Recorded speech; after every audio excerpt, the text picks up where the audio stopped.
Som. Aí, beleza. A gente acaba de ser submetido a um teste de inteligência que envolvia justamente ser capaz de ligar o som. Eu não passei, infelizmente, mas fico feliz de você estar de volta. Se você ainda não estava, você estava na fila, comendo algum pão de queijo, você fez aquilo que eu falei para você não fazer. Então tem que pagar o pato mesmo, que deixou para comprar o pão de queijo no último minuto. Bom, surgiram algumas questões aqui nos corredores que eu queria esclarecer. Uma questão que surgiu é aquela, quando eu falo estudar apenas uma matéria, não estou querendo dizer que você vai estudar definitivamente apenas uma matéria. Mas o que eu quero dizer é que uma das matérias, se você não sabe nada, uma das matérias você vai ter que fazer um esforço bem maior que as outras, estudar mais vezes por semana. Por quê? Porque igual uma amiga estava comentando aqui na sala, é o seguinte, ela está estudando há um certo tempo e não está percebendo progresso. Ela fala assim, mas até quando eu fiquei estudando, eu não estou vendo o progresso, dá a impressão que não estou aprendendo nada. Essa impressão de não estar aprendendo nada é justamente porque ela provavelmente está dividindo igualzinho em todas as matérias. Aí não tem tempo da pessoa aprender alguma matéria de uma forma mais eficaz para receber, para observar realmente um ganho consistente em termos de aprovação, em termos de melhora. Porque se você começar a se dedicar mais para uma matéria, você vai começar a fazer as provas, vai nessa matéria começar a ter nota maior. E isso vai te incentivar a continuar estudando. Ô, gente, o que faz a gente continuar estudando é resultado. É resultado. É você fazer uma prova no final de semana, agora eu consegui fechar a prova constitucional, agora eu fechei administrativo. E vai a cada prova melhorando. Porque se você não fizer prova nenhuma, se você não testar suas habilidades, igual eu estava perguntando lá atrás, como que eu sei que eu estou ficando melhor? Ô, gente, se você não fizer as provas, não fizer os simulados, se você deixar o autossabotador te convencer de que é melhor ficar em casa, eu estudo no meu ritmo em casa, não vai dar certo. Então, façam provas sempre. Então, mais uma vez, eu falei para estudar apenas uma matéria, é justamente você focar numa matéria em especial. Vai estudar todas as matérias, porque você vai estar aprendendo todas as matérias. Mas não distribui igualzinho, porque senão o tempo para passar o tempo de passar vai ser o mesmo. Mas o tempo para você perceber algum resultado concreto vai demorar um pouco mais. E isso desestimula. A gente não quer ficar desestimulado. A gente está aqui justamente para estimular você a passar nos concursos. Bom, espero que tenha resolvido essas pendências. Você que está aí no site, não se esqueça de mandar a sua pergunta. Certo? Bom, podemos remeter agora para o que a gente estava fazendo antes. Espero que todo mundo tenha achado direitinho. Falar um pouco sobre estruturas de texto, mas com patrocínio de Coca-Cola Zero. Da cor da sua sede. Bom, primeira coisa que a gente tem que entender antes de aprender as técnicas de memória, que eu vou ensinar hoje agora, daqui a pouquinho umas técnicas, é entender que cada tipo de informação requer uma técnica diferente. As técnicas de memória, elas funcionam muito bem para dados arbitrários. Tem certas informações que vocês vão aprender que não existe nada concreto para se basear aquilo. Por que determinado prazo é de 2 dias, 10 dias, 15 dias? Porque teve um cara mais importante que você que inventou isso. Tem certos prazos que são extremamente aleatórios. Não gosto de memorizar não gosto de entender. Tá bom, você vai entender o prazo então. Você vai entender por que é de uma semana o prazo. Prazo é de uma semana para deixar o advogado doidinho o dia inteiro, só se for. Então, não existe isso de dado arbitrário ser entendido. Dado arbitrário tem que ser memorizado ou na força bruta, repetindo, ou usando alguma técnica. Não adianta. Agora, tem estruturas de texto que são de contrastes. Nessa aqui, a técnica de memória não é o melhor, por exemplo. Você vai estudar, por exemplo, sobre administração pública, sobre autarquias, empresa pública, sociedade de economia mista. A autarquia ela é criada por lei, por exemplo. Sociedade de economia mista é seletista. Enfim, esse tipo de informação não requer técnica de memória. Ela requer o quê? Um quadro sinóptico com os contrastes. Porque eu consigo colocar as categorias e descrever cada um deles. Se você pega uma matéria e consegue colocar um quadro em que existem semelhanças e diferenças, você está categorizando informação.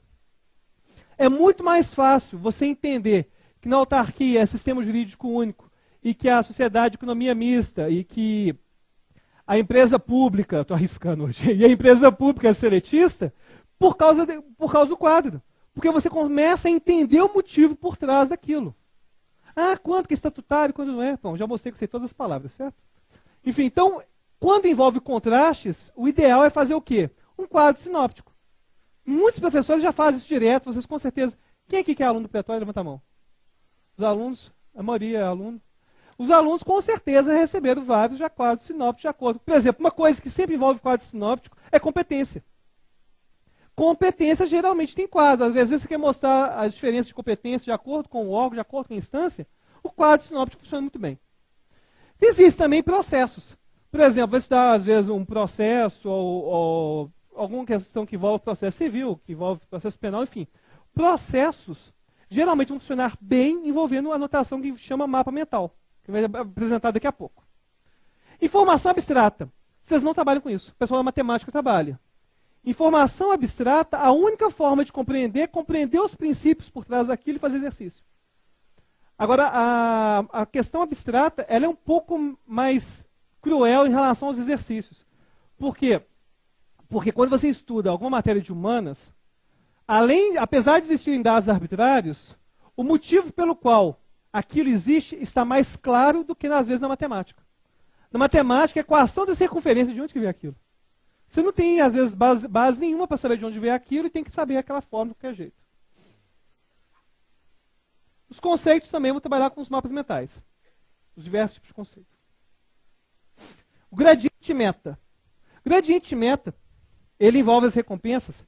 Foi percebido o seguinte. Quando você está realizando alguma atividade, quando vai chegando perto da recompensa, o seu organismo trabalha melhor. Os ratinhos funcionam assim. Isso é um experimento envolvendo os ratinhos. Pegaram os ratinhos e deixaram no labirinto enorme. Ao final, marcaram o tempo que ele gastava para regiões, para percorrer distâncias iguais. No começo do percurso do labirinto, ele ia numa velocidade.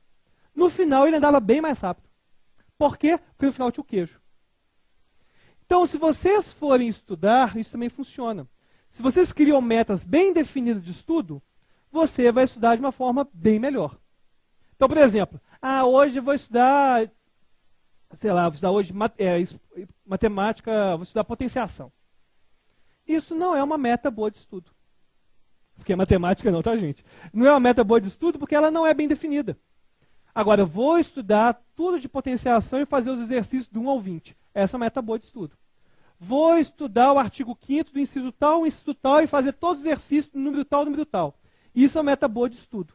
Quando você perceber, seu organismo perceber que está acabando de realizar aquela tarefa, ele fatalmente vai começar a estudar melhor e com mais concentração. Já perceberam que às vezes você vai estudar, aí você vai perceber, você já tem 20 minutos olhando para a página, sem fazer nada? Você está 20 minutos olhando para a página. Já está pensando em Copa do Mundo, nem sabe por quê. O seu pensamento vai voando assim, por que acontece isso? Porque você se propôs, por exemplo, estudar informática. Agora, se você tivesse proposto a terminar todos os exercícios de PowerPoint, seria uma meta bem definida. O gradiente meta tem que funcionar a seu favor. O exemplo do dia a dia que a gente percebe o gradiente meta é fila de banco. Já perceberam como que os caixas trabalham mais rápidos quando está chegando no horário das 4 para ir embora? Você entrou no banco 4 horas da tarde. A agência é aquele inferno. A fila, apesar de estar bem maior, ela anda bem mais rápido do que às vezes em outros momentos que você vai, a fila é menor. O cara está querendo ir embora. Claro que vai trabalhar melhor e mais rápido. Ele tem uma meta muito bem definida e quer acabar aquela meta o mais rápido possível. Alguém que trabalha em banco, no caixa? Não acontece isso?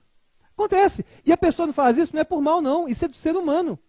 E o mais interessante é o seguinte, você pode achar que a pessoa está trabalhando mais rápido, e pior, mas não, ela trabalha mais rápido e maior. Porque ela não se dá o luxo de ter perdas de concentração. Então ela começa a trabalhar melhor e mais rápido. Então isso aqui é simplesmente vocês entenderem a necessidade de ter metas diárias bem definidas de estudo. Metas mal definidas não funcionam bem. Ferramentas de seleção de texto. Vai ser a primeira técnica de memória que eu vou trabalhar. A gente tem basicamente 3 técnicas de seleção de texto. Fizeram a pesquisa e perceberam que a maior dificuldade dos alunos não é de grifar o que é mais importante. É de saber o que não é importante e não deve ser grifado. E o grifa-texto é uma das ferramentas de seleção mais utilizadas. Outra ferramenta interessante é o título. Como que é o título? Você vai pegar, muitos de vocês já fazem isso. Pega, por exemplo, a Constituição e nas margens faz uma chavezinha e dá um nome para aquilo. Alguém já fez isso? Faz uma margenzinha e dá um nome para aquilo. Faz uma margenzinha e dá um nome para aquilo. Se você dá um novo exemplo, você coloca lá, propriedade ou autarquia. Faz só isso. E engloba tudo daquele jeito, você está categorizando aquele parágrafo. Então, quando você dá uma olhada rápida naquele texto, você vai conseguir identificar mais rapidamente. Tem pessoas que fazem coisas interessantes envolvendo grifa-texto, vou falar daqui a pouco também, envolvendo texto jurídico. Daqui a pouco eu vou falar. E resumo. O resumo, geralmente tem pessoas que pegam aquela folha, né, de caderno e fazem aquele resumo enorme de caneta, faz páginas em páginas, que ele nunca mais vai ler depois.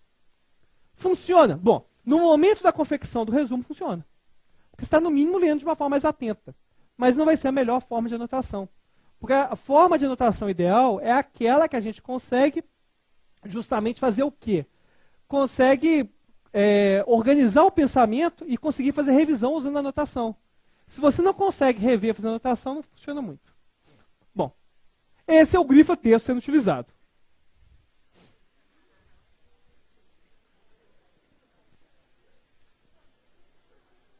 O que está grifado é isso aqui só, né? O que está destacado é só isso, no final das contas. Por que acontece isso? Te ensinaram que o importante é grifar o que é importante. Temos que grifar o que é importante. Aí está lá, a autarquia é criada por lei. Isso é importante? Claro que é importante, concorda que é importante? Mas será que você grifaria aquilo? Talvez não. Sistema operacional. Sistema operacional é aquele software especial que gerencia o intercâmbio de informações entre os aplicativos e o usuário, possibilitando o uso da máquina. E eu sou analista de sistemas. Claro que também eu não vou grifar isso. Então a primeira coisa que você tem que entender é que a gente não grifa o que é importante apenas.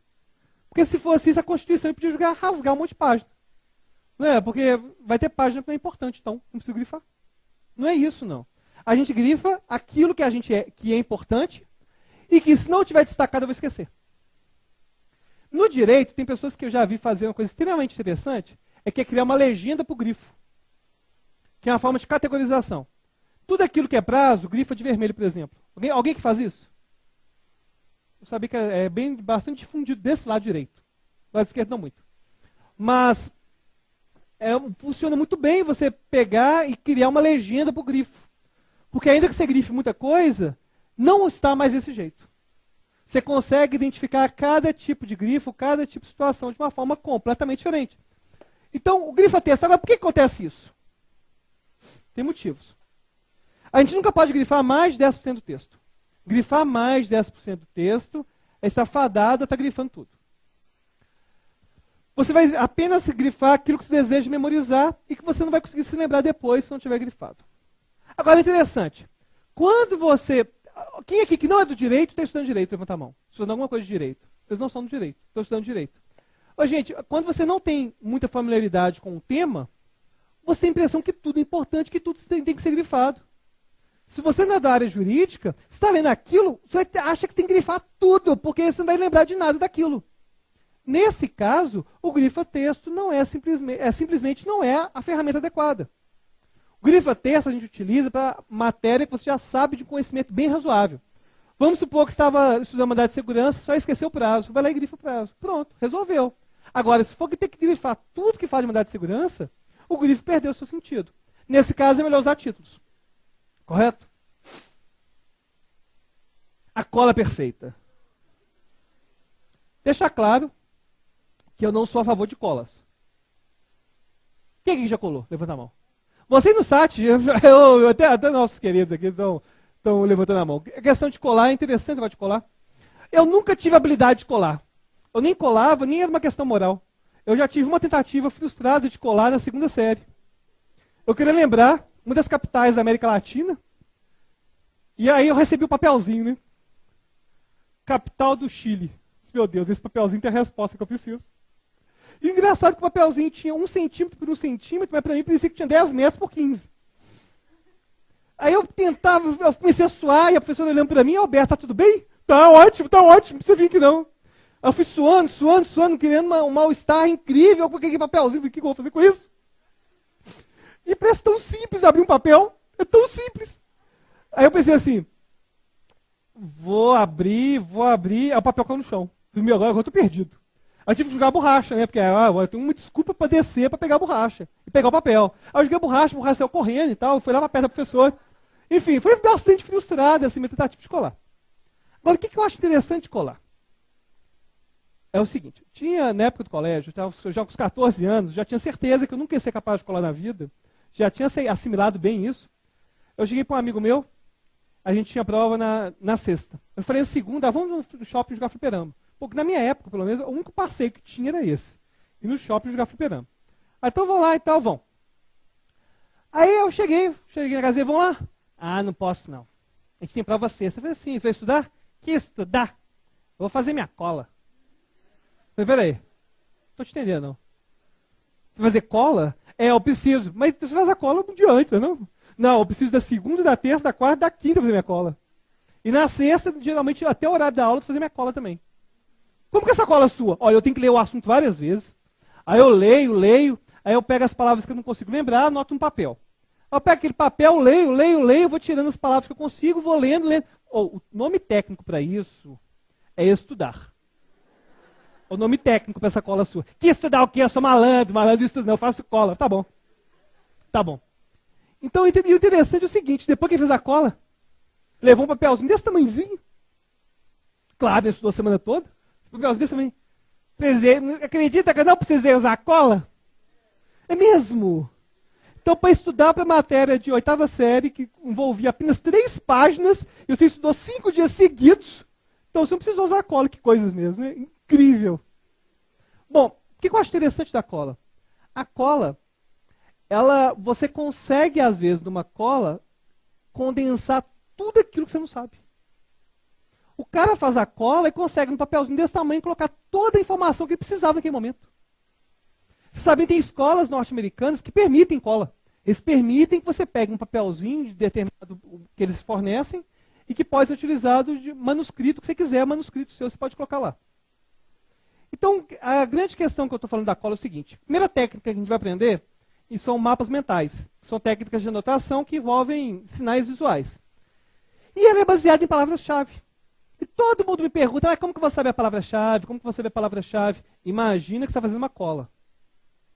Porque a palavra-chave que tem que estar lá é justamente aquela que você colocaria se fosse uma cola. Porque na cola você não pode gastar espaço. Na cola você tem que gastar o mínimo de espaço possível, com o mínimo de palavras possível. E você intuitivamente vai saber o que você precisaria colocar. Se fosse uma cola que você pudesse levar na prova da OAB sem ser pego, o que você ia colocar nessa cola? Então, claro, gente, que eu não estou incentivando vocês a colar, não. Se você colar no concurso, você está perdido. Você vai ter que ficar encontrando seu chefe pro resto da vida, chefe de iniciativa privada, vai. Porque você vai ficar proibido de fazer concurso e tal. Agora, só imagina, que você está fazendo uma cola quando for buscar as palavras-chave. Vai funcionar de uma forma muito mais intuitiva do que você. O que é palavra-chave? O que é palavra-chave? Imagina que você estivesse fazendo uma cola sobre o assunto. Imagina se estivesse fazendo uma cola para você apresentar esse assunto na frente de todo mundo no colégio. O que você ia fazer? Pense nisso.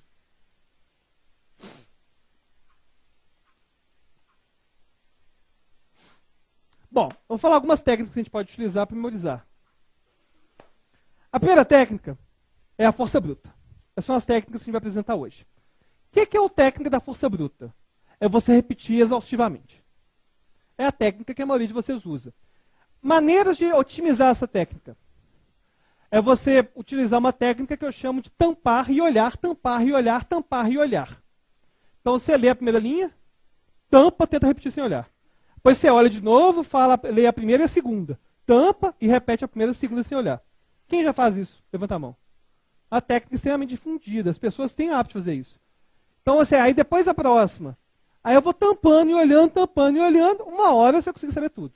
Com certeza. Porque você vai encadeando, quando travar, você repete. Uma hora vai dar. Bom, é melhor fazer assim do que ficar assim. Retas minerárias. Porque se você pega, sempre repete do início até a parte que você não sabe, está criando mais gatilhos de memória e dá tempo para a memória dar aquela pausa para codificar a informação. Bom, palácio da memória é uma técnica complicada de utilizar, vou explicá-la hoje, mas que tem um uso restrito, mas que funciona bem. Os acrônimos. Os acrônimos, todo mundo já ouviu falar do LIMP. O que é o LIMP? Legalidade, impessoalidade, moralidade, publicidade e eficiência. São os princípios da administração pública. O LIMP é um acrônimo. É você pegar as iniciais daquilo que você tem que memorizar e utilizá-las como gatilho para conseguir evocar a informação no momento preciso. Bom, você saber o LIMP vai garantir que você vai tirar o total na prova? Não vai. Não vai. Agora, você guardar o LIMP facilita para poder enumerar. Por quê? Porque muitas vezes o difícil é conseguir evocar com precisão. Então, se você consegue criar um acrônimo, alguma sigla, por mais esdrúxula que seja, como, por exemplo, o Exodepro Reapopofá, que é motivos de vacância de cargo, tá certo? Tá, eu acho tão bom quando eu acerto. Exodepro Reapopofá, que é o exoneração, demissão, promoção, enfim. É um acrônimo esdrúxulo. A primeira vez que eu ouvi, eu pensei, que ridículo! Como que alguém tem coragem de aprender um acrônimo que tem tanta sílaba? Exodepro Reapopofá. É extremamente longo. Mas eu percebi que os alunos funcionavam. A Miss Memória da aula, todo mundo também gostava. Ela foi ensinar com um pouco de deboche em relação ao acrônimo e todo mundo gostou. Então você percebe a questão idiosincrática que envolve a memorização e a questão que para algumas pessoas pode funcionar você criar uma sigla completamente esdrúxula. Então, por exemplo, em probidade administrativa, você pode criar um acrônimo RESUSPERIM. RESUSPERIM, o remédio para improbidade administrativa, que é o ressarcimento erário, suspensão dos direitos políticos, perda do cargo e indisponibilidade dos bens. E perceba a importância de categorizar a informação. Eu saber que são 4 facilita a memória. Se você para memorizar qualquer lei, qualquer competência, se você souber quantos são, facilita a memória um tanto que vocês não imaginam. Porque vocês criam uma categoria para aquilo. Você saber que as ações, agora eu estou gastando demais, que as ações do TRE que cabem recursos são 5, isso vai facilitar a memorização. Você consegue restringir mentalmente aquilo que pode ser e aquilo que não pode ser. Então essa preocupação dos números funciona muito bem. Acrônimos. Paródias. A gente está com um projeto de criar paródias, músicas. A gente já criou Valéria Delísula, que é a professora de Direito, a Miss Memória, já criou várias paródias jurídicas. Então a pessoa estuda artigo 5º usando música, então pega músicas Vitor e Léo e Yesterday, músicas as mais diversas, até Bom Chibom Bombom tem, pega as músicas mais diversas para poder guardar o assunto. Claro que é válido, porque você pode pegar aquilo e ouvir às vezes dentro do carro, pode ouvir às vezes, enfim, qualquer lugar que você quiser ouvir, você pode ouvir aquilo. Tem pessoas que têm uma habilidade muito grande para criar paródia. Então se você conseguir criar uma paródia sua do assunto. Eu estava dando uma entrevista junto com a Alcione, chique, não? Estava junto com a Alcione falando sobre memória. E a Alcione lembrou uma paródia que ela criou sobre os maias, astecas e incas quando ela estava na 4ª série. E ela começou a cantar no programa, no YouTube tem esse vídeo. Aí ela canta a paródia, aí eu vi a Alcione cantando ao vivo sobre os maias, os astecas e os incas. Enfim, então, e é interessante, porque ela aprendeu isso na 4ª série, quer dizer então que criou bastantes códigos de memória. Tem gente que tem a impressão que o uso de alguma técnica desse tipo vai comprometer o entendimento. Porque ela consegue, às vezes, lembrar do macete, mas não lembra da informação. Por exemplo, minha terra tem palmeiras onde canta sabiá. Seno A com seno B, mas seno B com seno A. Muitos de vocês lembram disso, mas não fazem ideia que seja isso. Simplesmente não fazem ideia. Lembra que tem seno A com seno B e seno B com seno A. Fato é, se aquela informação não te traz nenhum benefício, se aquilo não é importante para você, não tem acrônimo que segure. Agora, isso não tira a importância. Isso não tira a importância de buscar esses recursos. Porque esses recursos para memorização de informação abstrata funcionam muito bem. E, finalmente, vamos apresentar os mapas mentais, que é a técnica de anotação que envolve palavras-chave e desenhos. Palácio da memória. Agora, a gente vai fazer uma brincadeira, para vocês entenderem como funciona a técnica. Vou pegar aqui o...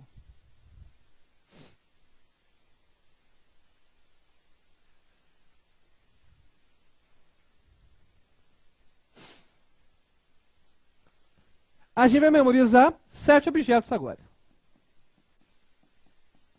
Usando a técnica, vocês vão entender como funciona. Por favor, me fala um objeto qualquer. Qualquer coisa, um animal, qualquer coisa. Um abajur. Não, pega outra coisa que não tem lá. Pega uma coisa, senão vai acabar confundindo. Qualquer objeto, uma lista de compras. Cachorro. Primeiro é um cachorro. Fala objeto. Qualquer coisa, animal, qualquer coisa. Uma palavra concreta. Não, vou falar as pessoas não todos te conhecem. Pega uma outra coisa. Oi, um garfo. Um garfo. Vamos memorizar essa lista. Me fala uma coisa. Uma caneta. Fala uma coisa. Um livro. Fala uma coisa. Uma laranja. Fala uma coisa. Uma planta?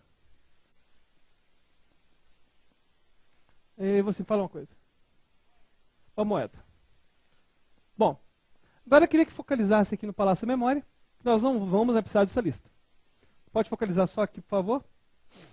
Aqui eu tenho um aquecedor. Esse aí, na verdade, é 1/10 do meu quarto. Uma foto assim que pega só 1/10 de como é meu quarto. Foi piada, viu, gente? Bom, aqui é o aquecedor. Imagina que nesse aquecedor tem um cachorro. Só que o cachorro está fritando aqui. Imagina que nesse aquecedor tem um cachorro sendo fritado. Ele está fritando, latindo, chorando, latindo, morrendo aqui.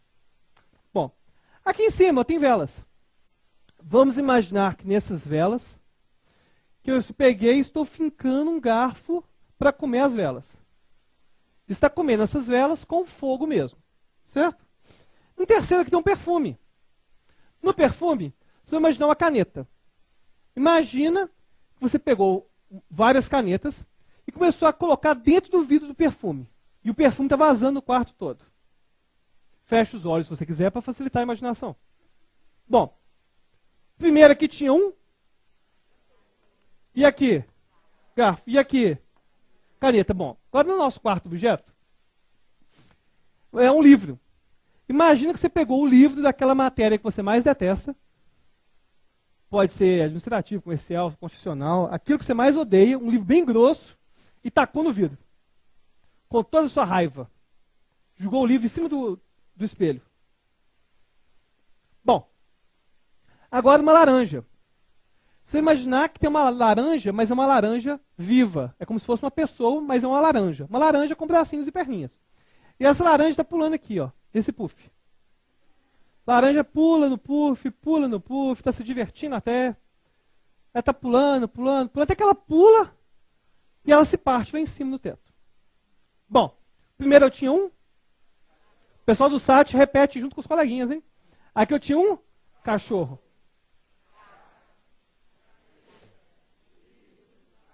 Muito bem, continuando o nosso entendimento, aqui eu tenho retratos. Imagina que você teve a ideia de plantar várias plantas dentro do porta-retrato. Você colocou várias plantas, estão nascendo plantas aqui nos retratos. E acaba que nas fotos estão saindo as folhas nas fotos, imagina várias folhas nas fotos. E agora o sétimo é uma moeda. Imagina que tem várias moedas aqui na cama. Se inclusive você pensou em deitar e se sentiu assim milhares de moedas, sentiu, ó, que geladinho que é, que cheirinho ruim que tem aqui e tal. Imagina isso.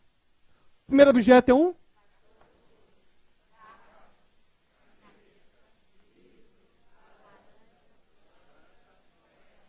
E interessante é que os gatilhos de memória que são gerados, eles funcionam de maneira indexada. Por exemplo, aqui eu tinha um.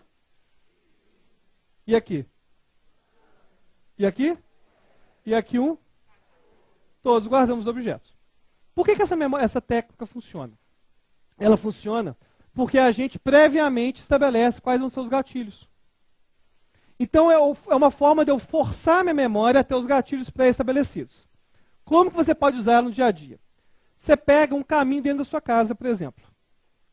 Por exemplo, pega, em vez do primeiro ser o ar-condicionado, o aquecedor, pode ser o chuveiro da sua casa, depois a pia. Você vai pegando, igual eu peguei aqui, você vai pegando objetos ou locais do seu quarto, assim, da sua casa como um todo. E você vai pegar a informação que você quer guardar e codificar para armazenar aqui.